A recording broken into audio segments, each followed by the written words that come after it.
Түз эфирде жаңалықтардың топтамы студияда Мантур Төребаев. Саламатсыздарбы. Коронавирус ақырқы суткада дағы 384 адамдан анықталып, 2 адамдың өмірін алды.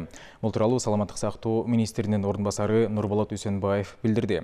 Жугуштуу тумоого чалдыккандардын көбү Бишкек, Баткен менен Ош шаарында жана Ош облусунда катталды. Бишкекте 42, Ош шаарында 67, Чүй облусунда 27, Ош облусунда 52, Талас облусунда 6, Ысык Көл облусунда 15, Жалал Абад облусунда 57, Баткен облусунда 118 адам илдетке кабылды. Кыргызстанда коронавирусту жалпы 52.910 адам жуктурса, 46.139 айыкты. Өлкө аймагындагы стационарларда 2690, амбулатордук түрдө 2481 адам дарыланууда. Аксы районунда коронавирус илдетин алдын алуу иштери уланууда. Бул тууралуу Жалал Абад облустук милициясынын басма сөз кызматы билдирет. Маалыматка ылайык, Аксы районунун ички иштер башкармалыгынын кызматкерлери жергиликтүү бийлик өкүлдөрү менен биргеликте коронавирустун алдын алуу иштерин жүргүзүшүүдө. Райондук штаб тарабынан кабыл алынган чечимдер жергиликтүү тургундарга жеткирилип, тиешелүү санитардык эрежелерди сактоо талаптары коюлууда. Милиция кызматкерлери жарандарды жугуштуу илдеттин алдын алып, медициналык каражаттарды ар дайым жанында алып жүрүүгө чакырууда. Ал эми райондун ички иштер башкармалыгы жашы жетелектер менен иштөө инспекциясынын инспекторлору тейлеген аймактарындагы өспүрүмдөр арасындагы кылмыштуулуктун алдын алуу багытында жалпы профилактикалык иштерди жүргүзүүдө. Мындан сырткары өздүк курам арасында коронавирустун жайылуусун болтурбоо үчүн райондун ички иштер башкармалыгынын имаратында кошумча дезинфекциялык иштер жүргүзүлдү. Жалал Абад шаарынын аймагына карантин киргизүү маселеси каралууда. Бул тууралуу шаардык мэриянын басма сөз кызматы билдирди. Маалыматка ылайык, Жалал Абад шаардык штабынын жыйыны өтүп, анда акыркы кырдаалга байланыштуу бир катар чечимдер кабыл алынды. Чайканалар, футболдук аянтчалар, коомдук мончолор белгисиз мөөнөткө жабылды. Коомдук тамактануучу жайларда адамдын саны 50дөн ашса чара көрүлөт. Андан тышкары калктын саламаттыгына кам көрүү максатында мобилдик бригадалар иштей баштады деп айтылат билдирүүдө. Кыргызстанда дагы 133 медицина кызматкерине кенемте төлөнүп берилет. Алардын ичинен 130 дарыгер коронавирус менен ооруп калса, 3-өө каза болгон. Саламаттык сактоо министринин орунбасары Нурболот Үсенбаевдин айтымында, министрликке кенемте төлөө боюнча жалпы 1901 документ келип түштү. Учурда 171 медицина кызматкерине компенсация төлөнүп берилди. Алардын 147си 200 000 сом өлчөмүндө каражат алса, 24 медкызматкер каза болуп калганына байланыштуу жакындарына 1 миллион сом төлөндү. Октябрь айында коронавирус 100дөн ашык мектеп окуучусунан аныкталды. Бул тууралуу маалымат жыйынында Саламаттык сактоо министринин орунбасары Нурболот Үсенбаев билдирди. Анын айтымында, өлкөдө эпидемиологиялык абал кооптуу ойдон калууда. Сентябрь айында 33 окуучу коронавируска кабылса, октябрь айында бул көрсөткүч 3 эсеге өстү. Илдет 110 мектеп окуучусунан табылды. Эпид кырдаалга байланыштуу окуучулар биринчи чейректи онлайн режимде аяктайт, деди ал.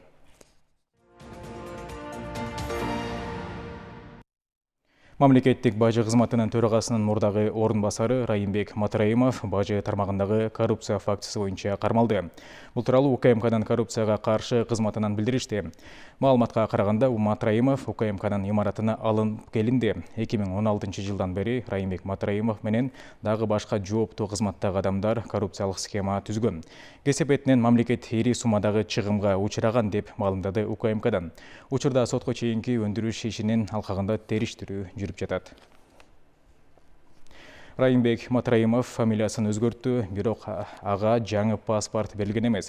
Мындай билдирүүнү мамлекеттик каттоо кызматы таратты. Маалым болгондой, Райымбек Матраимов фамилиясын өзгөртүү үчүн Ош шаарындагы жарандык абалдын актыларын каттоо бөлүмүнө кайрылган. Аталган жарандын фамилиясын өзгөртүү процедурасы өзүнүн кайрылуусу боюнча мыйзам чегинде жүргүзүлгөн. Аты жөнүн өзгөртүү тууралуу маалым кат алгандан кийин ал Ош шаарындагы калкты тейлөө борборуна айдып паспортун алмаштыруу үчүн кайрылган. Бирок ага документ берүүгө тыюу салынганына байланыштуу паспорт берилген эмес. Укук коргоо органдары тарабынан жүргүзүлүп жаткан иштердин алкагында паспорттардагы жеке маалыматтар Ош шаарындагы калкты тейлөө борборунан алынган деп айтылат мамлекеттик каттоо кызматынын басма сөз кызматынын маалыматында. Буга чейин Райымбек Матраимовдун фамилиясы өзгөртүлгөн паспорттун сүрөтү интернетке жарыяланган. Пара алууга шектелип, өкмөттүн аппаратынын мурдагы жетекчиси жана экономикалык кылмыштарга каршы күрөшүү боюнча мамлекеттик кызматтын төрагасынын мурдагы орун басары кармалды. Бул тууралуу Улуттук коопсуздук мамлекеттик комитетинен билдиришти. Маалыматка ылайык, өкмөттүн аппаратынын жетекчисинин мурдагы орун басары Бактыбек Калмуратов жана экономикалык кылмыштарга каршы күрөшүү боюнча мамлекеттик кызматынын төрагасынын мурдагы орун басары Эмил Жамгырчиев өзгөчө ири өлчөмдүү пара алууга катыштыгы бар экендиги аныкталды. Бул кызмат адамдары экономикалык кылмыштарга каршы күрөшүү боюнча мамлекеттик кызматынын аткезчилик фактысы боюнча кылмыш ишинин тергөөсүнө байланыштуу маселелерди оң тарапка чечип берүү үчүн жеке ишкерден акча каражатын алышканы тастыкталган. Топтолгон материалдардын негизинде УКМКнын башкы тергөө башкармалыгы тарабынан кылмыш жаза кодексинин пара алуу беренеси боюнча сотко чейинки өндүрүш башталды. Учурда алар УКМКнын убактылуу кармоочу жайына киргизилип, тергөө иштери жүрүп жатат. Эл аралык террористтик уюмдун 2 мүчөсү кармалды. Улуттук коопсуздук боюнча мамлекеттик комитеттен билдиргендей, эл аралык террористтик уюмдардын жашыруун структураларын жана аларды каржылоо каналдарын аныктоого алдын ала жана бөгөт коюу багытталган ыкчам издөө иш-чараларынын жүрүшүндө Ички иштер министрлиги менен биргеликте Жалал Абад шаарынан 2 киши кармалды. Маалым болгондой, кармалгандар ишкерге кол салып 400 000 сом өлчөмүндөгү акча каражатын уурдап кетишкен. Аларды кармаган учурда уурдалган акча каражаттар, жасалма чет элдик валюталар, ток менен урдуруучу аппарат, бычак, далил зат катары табылып алынды. Кармалгандар Сириянын аймагындагы мыйзамсыз куралдуу топтордун ишмердүүлүгүнө катышып жана эл аралык террористтик уюмдардын башчыларынын көрсөтмөсү менен аларга каржылык колдоо көрсөтүү үчүн тоноолорду уюштуруу максатында өлкө аймагына келишкени аныкталган. Сотко чейинки өндүрүштүк материалдар кылмыштардын жана жоруктардын бирдиктүү реестрине катталды. Кармалгандар Жалал Абад шаардык милициясынын тергөө камак жайына киргизилди. Тергөө иштери жүрүп жатат. Жогорку сот Садыр Жапаровдун, Камчыбек Ташиевдин жана Талант Мамытовдун ишин жаңы ачылган жагдайлар боюнча кайра жаңыртуу жөнүндөгү өтүнүчтү канааттандырды. Жогорку соттун басма сөз кызматынан кабарлашкандай, андан тышкары башкы прокуратуранын коротундусу канааттандырылды. Жогорку соттун 2013 жылдагы токтому жана жеке аныктамасы жокко чыгарылып, жазык иши кассациялык тартипте кароого жөнөтүлдү. Андан тышкары Камчыбек Ташиев, Талант Мамытов, Садыр Жапаров, Бекзатбек Исаев, Каныбек Камчыбеков жана Сайырбек Кадырбаев жөнүндөгү Жогорку соттун 16 октябрдагы токтому менен Бишкек шаардык сотунун 2013 жылдын 17 июнундагы чечими күчүндө калтырылды деп айтылат маалыматта. Жогорку сот Ош шаарынын мурдагы мэри Мелис Мырзахматовду актаган өкүмдү күчүндө калтырды. Бул тууралуу мекеменин басма сөз кызматы кабарлады. Маалыматка караганда, Мырзахматовдун иши Жогорку сотто 19 октябрда каралды. Анда Ош шаардык жана Ош облустук сотторунун өкүмдөрү күчүндө калтырылды. Шаардык сот Мырзахматовго карата козголгон иште кылмыш курамы жок деген негизде аны 15 октябрда актаган. Облустук сот бул өкүмдү өзгөртүүсүз калтырды. Эскерте кетсек, 2014 жылдан бери качып жүргөн Мырзахматов быйыл 7 октябрда Түркиядан Ош шаарына кайтып келген. Ага кылмыш кодексинин кызмат абалынан кыянаттык менен пайдалануу беренеси боюнча күнөө коюлуп, 2015 жылы 7 жылга сыртынан кесилген. Муну Мырзахматов өзү саясий куугунтук деп атаган. Президенттин милдетин аткаруучу премьер-министр Садыр Жапаров Бириккен Улуттар уюмунун Борбор Азия боюнча атайын өкүлү, буунун Борбор Азия боюнча превентивдүү дипломатия боюнча аймактык борборунун башчысы Наталья Герман менен жолукту. Анда өкмөт башчы өлкөдөгү шайлоо, билим берүү тутумунда жана укук үстөмдүгү багытындагы реформаларды колдоосу үчүн Бириккен Улуттар уюмунун өкүлүнө ыраазычылык билдирди. Садыр Жапаров өлкөдө бийликти өткөрүп берүү жол жоболору Конституциянын ченемдерине ылайык тынчтык жолу менен өткөнүн билдирди. Ошондой эле ал экономикалык, социалдык, сот жана укук коргоо чөйрөсүндөгү реформалар боюнча иштер башталгандыгын белгиледи. Кыргызстанда 30 жылда коррупция адамдын жашоо чөйрөсүндөгү бардык тармактарга кеңири жайылган.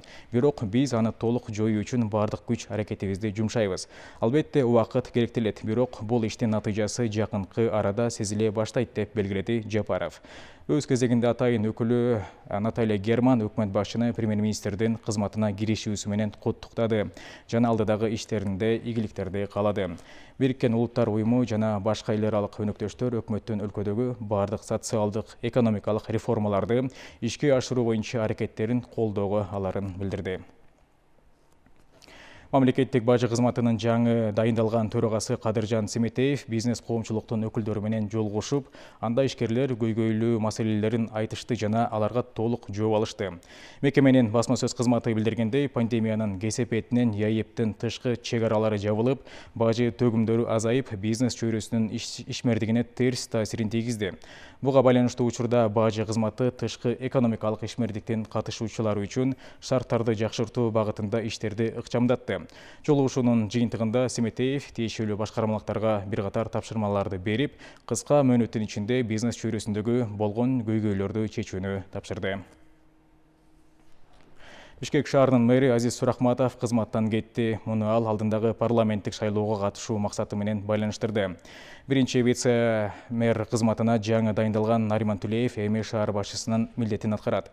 Сурахматов Түлеевке ишеним артып, борбор калаада жасалып жаткан иштерди ийгиликтүү улантаарын белгиледи. Я вот эти 4 дня с ним вел переговоры по поводу того, чтобы он был первым заместителем.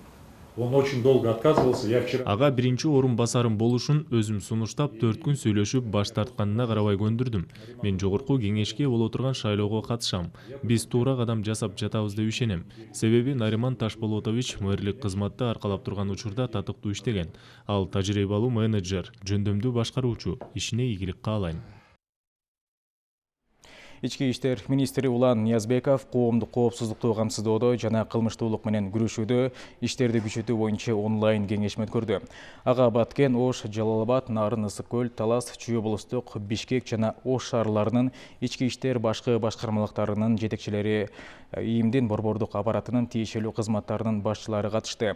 ИИМ башчысы коомдо резонанс жараткан кылмыштарды иликтөөгө жана бетин ачууга, кылмыш иштерин сапаттуу жана калыс иликтөөгө багытталган ыкчам тергөө иш-чараларды, уюшкан кылмыштуулук менен күрөшүү боюнча иштерди күчөтүп, мал уруулукка бөгөт коюу жана бул багыттарда кылмыштардын бетин ачуу, кылмыштуулук менен күрөшүүдөгү бардык багыттар боюнча ыкчам иликтөөлөрдү улантуу, коомчулук менен биргеликте ыкчам алдын алуу иштерин дагы жүргүзүү тапшырмаларын койду. Бишкек шаарынын борбордук мечити оңдоп түзөөдөн өткөрүлүүдө. Бишкек шаарынын казысы Замир Кары Ракиев билдиргендей, учурда мечиттин ички тарабы толугу менен кайрадан жаңыланууда. Борбордук мечитти калыбына келтирүү иштери ноябрь айынын орто чендерине пландалган. Борбордук мечиттин ички тарабы толугу менен жаңыланып жатат. Себеби эскилиги жеткендиктен капиталдык оңдоого муктаж. Буйрус акырындык менен бардык тарабын оңдоп чыгабыз, деди Замир Кары Ракиев. Эскерте кетсек, мечитти оңдоп түзөө иштери жеке демирчүлөрдүн эсебинен ушул жылдын сентябрь айында башталган. Бишкек башкы архитектура муниципалдык ишканасы жер алдындагы коорларды алмаштыруу үчүн жолдорго төшөлгөн асфальтты бузбоого чакырат. Алар жер алдындагы инженердик иштерди асфальт төшөө иштери башталгыча аяктоону суранат. Инженердик жана жол инфраструктурасы башкармалыгы ишканасы коорлардын өз убагында алмаштырылбай жатышы ашыкча материалдык чыгымдарды алып келип, шаар тургундарына ыңгайсыздык жаратып жаткандыгын билдирет. Мэриянын маалыматына ылайык, буга чейин инженердик тармактарды алмаштырууга байланыштуу жол куруучулар объектилерди өз убагында бүткөрө албай калган учурлар болгон. Бүгүн 20 октябрь дүйнөлүк статистика күнү. Быйыл бул күн Бириккен Улуттар Уюмунун чечими менен биз ишенген маалыматтар менен дүйнөнү бириктиребиз деген урандын негизинде белгиленүүдө. Кыргызстанда 1920 жылдары статистикалык уюм түзүлүп, алгачкы жолу өлкөнүн экономикалык жана социалдык көрсөткүчтөрүн эсептей баштаган. Азыркы тапта Улуттук статистика комитети өлкөнүн бардык тармактарындагы көрсөткүчтөрдү иликтеп, анын канчалык өзгөрүүсү тууралуу маалыматтарды элге жеткирет. Сандар адамдардын ден соолугу жана бакубаттыгын көйгөйдөгү жана келечегинен кабар берет. Ошондой эле социалдык экономикалык шарттарын көрсөтөт.